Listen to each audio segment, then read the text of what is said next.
This is Abe Friedtanzer from Awards Buzz. So excited to be speaking with Sophie Thatcher about Yellowjackets. How are you, Sophie? I'm good. How about you? Good. We spoke briefly when you were paired with Sammy Hanratty at the beginning of Oh, the season. very I on. had only seen a couple episodes, and I'd say those were the less crazy episodes of this season. And so now, having finished the season, it's Okay, certainly. you're finished. You've seen Yeah, it yeah, we're all. talking full spoilers today. Please stop watching this video if you haven't seen the show yet. Finish the Yeah. show and then come back and pick up right here. hmm Um, it's funny because I always think back a lot to Lost when I'm watching this because, there was that point during that show where you knew that they were going to get off the island. That's a 20-year-old spoiler. I think that's okay to share here.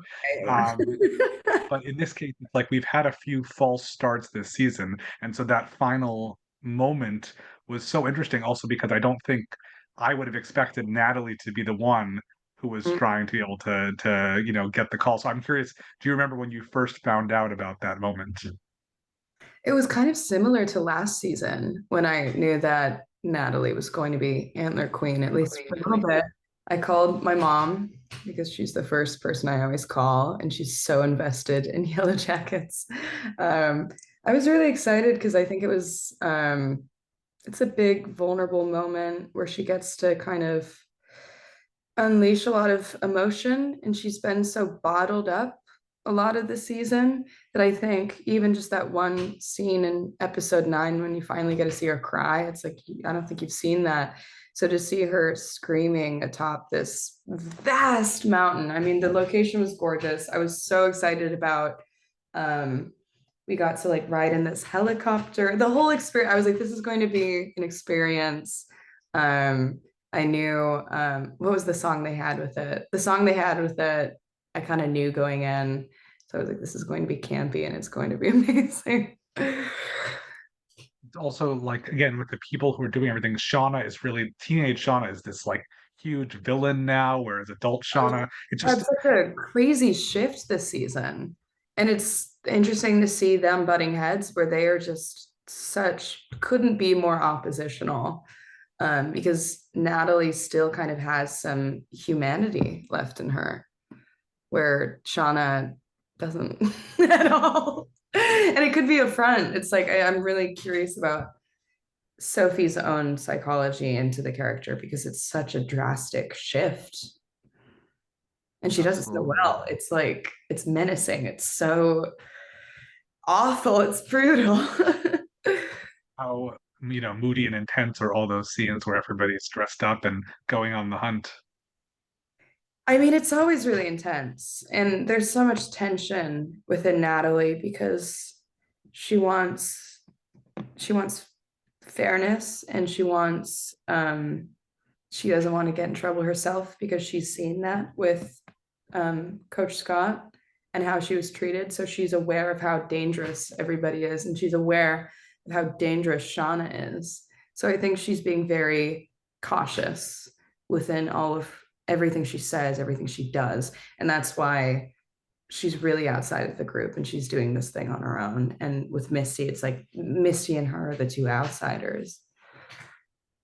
It's also, I mean, we talked a lot about how you were, so devastated by Juliette Lewis no longer being in the show, but I think this is a perfect time for, teenage Natalie to sort of take on her own arc. But again, it's so interesting that we don't know what's going to happen because seeing that moment, in the middle of the season when those other people stumble upon the camp, you're like, this is it, this is the moment.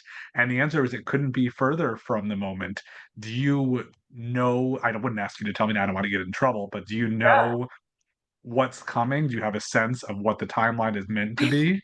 I really don't know. I mean, I sense because they don't really, I like that they don't tell us stuff because it keeps us on our toes. And it's kind of nice being there in the moment because it really allows you to remain present. And there's, of course, anxiety attached to that, but it's really fun to just be there with the characters, discovering them as they come.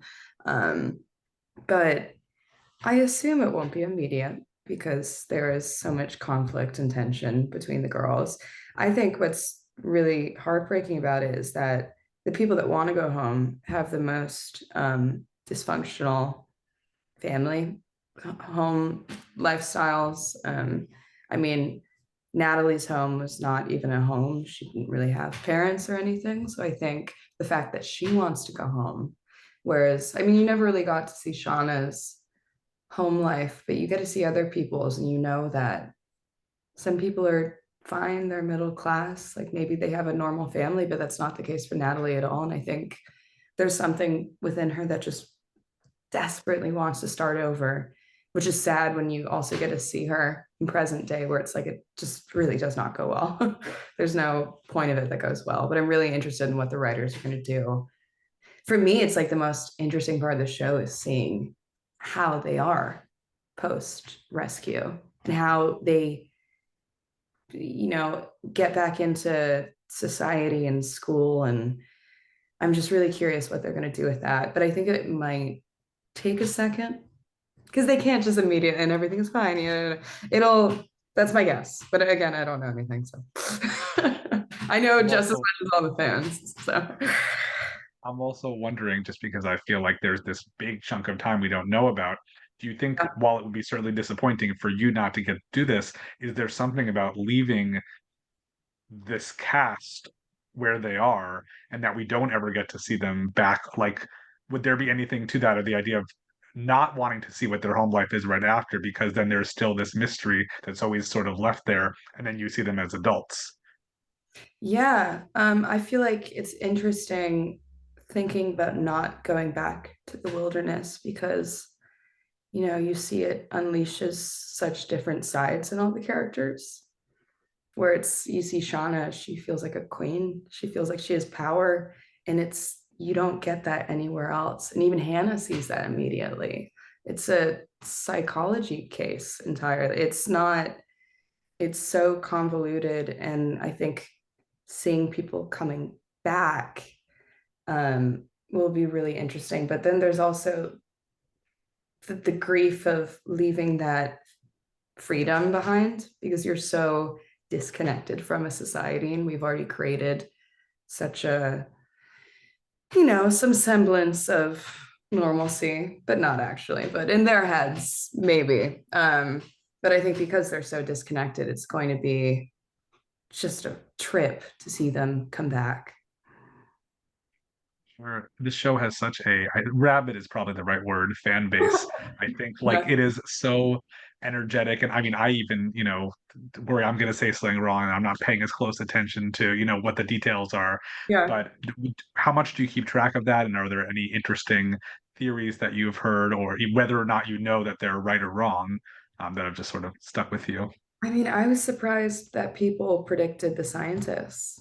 I don't know if anybody actually predicted them studying the frogs because that's so specific. That's so hyper specific that I do think my own theory is that people were auditioning for the scientists and the script spread and word spreads. So I think that might have gone onto Reddit or something because it's such a specific. I'm like, how would you?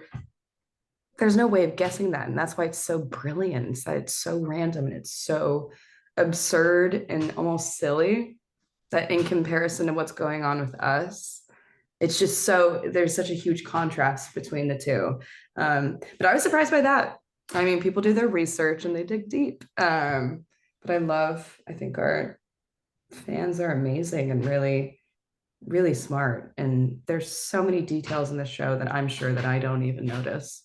Um, but I'm excited for them to see specifically the last episode, because everything is tying together. It's all back to it's where we were at the pilot, which is kind of the moment everybody's been waiting for. And do you have a sense of what's next? Are there scripts? I don't even think there's been a renewal. Are there scripts for Well, season four? we Like, don't even what's know if we're officially going back, which is the that would crazy be part. terrible, right? It would be terrible. Like, it doesn't really make sense to me because I know that people love the show, and I'm not ready to let go of Natalie yet. I think like another season would be great to like get her out of my system in like a therapeutic way. I would love, I mean, this is always ideal, but like going into a season knowing that it's the last season would, I think, would be interesting.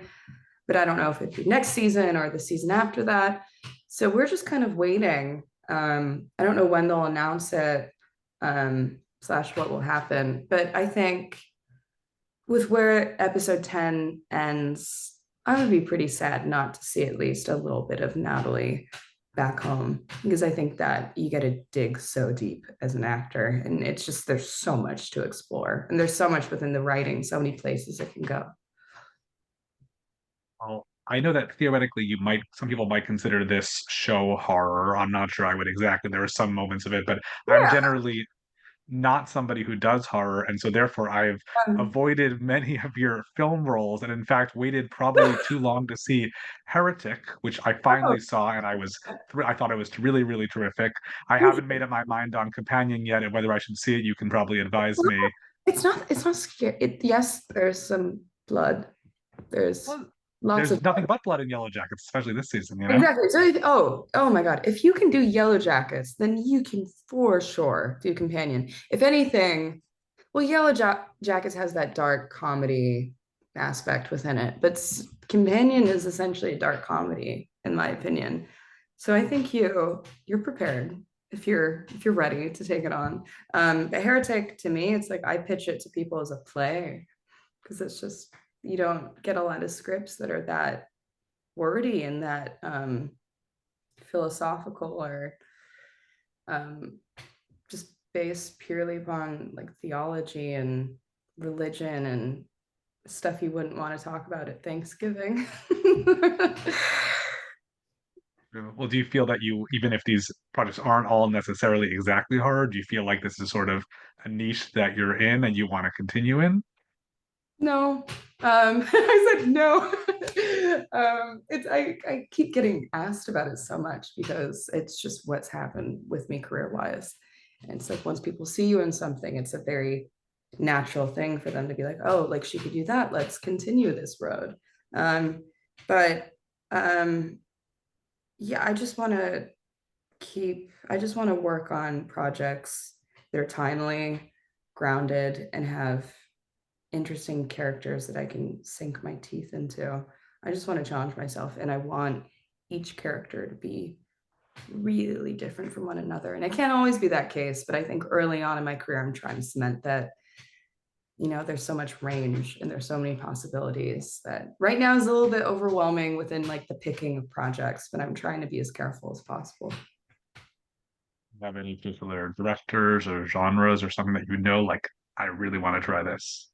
I mean, there's so many directors. I love Kelly Reichardt. I love Lynn Ramsey. And that's all leaning darker to some extent, but it's so grounded. And I just want to do something that feels entirely like a passion project. Um, I love Harmony Korine. I mean, Gus Van Sant. They could go on and on. I could go on my letterbox. I have a lot of, for a while, I was like, all the people that I want to work with are dead. But I think it's good to have those people that you look up to that are almost otherworldly and out of reach, but still to me, it's just like the biggest inspirations. Is there anything you do have coming up that you can share? I have a couple projects, but we'll wait for the deadline articles because I don't want to get in trouble. It's totally But I'm really fair. excited. I think I feel very lucky right now. I feel extremely lucky. And I just want to I know myself and I know that I'm best when I'm working. And I think I'm finally at a point where I can be really specific with what I want, which is like, wow, to have that at my age is really insane. Well, I appreciate the directors you named who you're interested in working with. And I'm curious, what TV are you watching? What TV? I mean, White Lotus, of course. Watched the new episode last night. Hmm. I haven't seen Severance, which is kind of. I'm a person. I've watched Succession at the very like last when it was the last season. I had started it because I don't like being a part of the conversation. I like forming my own opinions. I don't read reviews very often. I just try to go into it blind so it doesn't feel like it's tainted by anyone else. Um, but I'm excited to watch that because I've heard obviously amazing things. Um, I mean, anything David Lynch after he passed, I've been kind of going back. And I think I keep comparing Yellowjackets to Twin Peaks. I think it's not like, I mean, is Twin Peaks horror? It's so much more than that to me. It's so many different subgenres that I think Yellowjackets has a lot of similarities. Um, but what else? I'm like, what's out? I love, I'm a big cartoon person. If there's a good, like, adult, dark cartoon, um, like anything Mike Judge is very therapeutic for me to watch. King of the Hill, I think, is it's also grounded. It's so real, and to have an animation that feels, I mean, like for me watching BoJack, I was like, this is more real within an animation than pretty much most TV shows I've ever seen. So to have that, that feels like its own therapy to me. Because it's sometimes hard when you're on a TV show to watch other actors or watch it because you're very aware, you're very self-aware. So to have that disconnect within animation is really nice because you're feels more escapist. I will give you one recommendation I hope that you haven't heard of because I really liked it, which is not part of the conversation anymore. Not sure it ever really was, called Undone. I was on Prime Video. It is a two-season, half-hour animated drama related to time travel, other things. It's Definitely not. seems up your alley based on all this stuff. What is it on? It's on The Prime. Prime Video, yeah, Okay, yeah, yeah. Undone. Thank you. I'm So, excited. I need new. oh, I'm a big and you binger. I'll watch I'm anything. not sure you can talk to anyone about it because I'm not sure whoever watched it back in the day, but I really loved it. I thought it was great. You can help get the word out, Yeah. years after the fact. Oh, cool. Yeah. I mean, I like, again, yeah, I like forming my own opinions. Absolutely. Well, thank you so much, Sophie. It was such a pleasure to meet you, and I'm very excited to see what happens next in season 4 and beyond. Yeah, we're like, ah, it's probably gonna happen. Thank you.